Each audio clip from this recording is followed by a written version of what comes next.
What's up everyone, this is Jared. Happy New Year. So the Honor 5X was just unveiled at CES and I happen to have one in my hand. So I thought I'd start off the new year with my first smartphone review of 2016. The Honor brand is actually a sub-brand of Huawei, concentrating more on the mid-range, more affordable handsets. And the Honor 5X is actually the first smartphone from Honor destined to hit North American shores for only $200. With an almost all-metal build that has a brushed aluminum look and sandblasted sides, it at least looks the part of a higher-end device. The display is a nice 5.5-inch 1080p IPS display, and I'd have to say it produces some really nice colors, sharp lines, and good viewing angles. The fingerprint reader on the back works great and is just as good as any current high-end smartphone's fingerprint reader, though it does have a couple of cool party tricks up its sleeve that I have yet to see in other smartphones. For example, my two favorite fingerprint reader tricks on this device is being able to swipe down on the reader to bring down the notification tray, which is dope. And just like on Samsung devices with the heart rate monitor,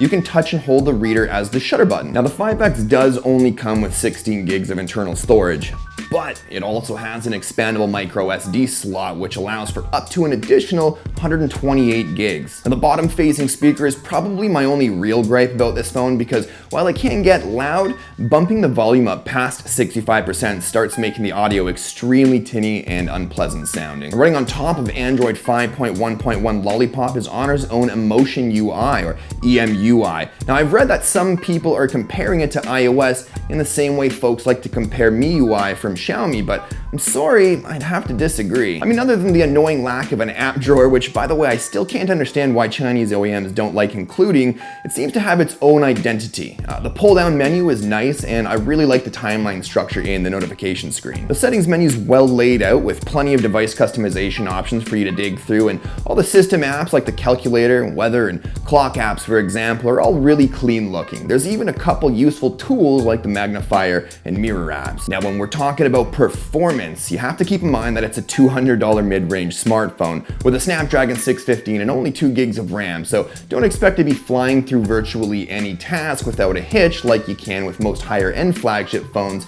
However, it does allow you to navigate around the device and browse the web with little to no stutters. But I did notice that depending on the app, it can take up to a few seconds to launch, sometimes causing me to tap on the app icon again just as the app starts to launch. And when browsing in the Google Play Store, for some reason it seems to struggle a bit there too. Now I didn't really play a whole lot of games, but I did play the hell out of Need for Speed No Limits, which is actually one of the apps that takes a little bit to launch. And well, it plays flawlessly and the graphics looked great. Now the 5X packs a 3000 mAh battery that Honor claims will last you about a day and a half with moderate usage and at least a full day with heavy usage. And it turns out that while everyone's usage habits and opinions of what heavy or moderate usage is, it's actually pretty close to their claims. I was able to squeeze out just over 4 hours of screen on time with constant non-stop heavy usage from 100 to 10%, which I think is pretty good.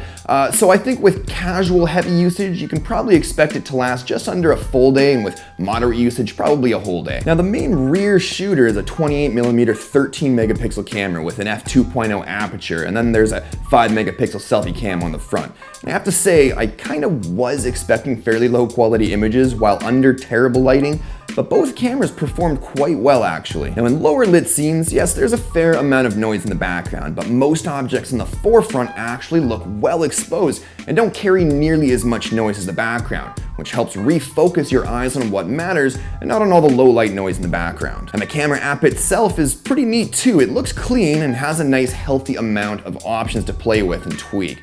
So all things considered, the 5X is actually a pretty great mid-range device, a good first impression on the North American market, and a good start for Honor moving forward into the new year. Anyways, that's it for this one. If you liked the video, show me some love and hit that like button. And if you're new to my content, don't be afraid to subscribe for more real soon. But thanks as always for watching, and I'll talk to you all in the next one. Cheers.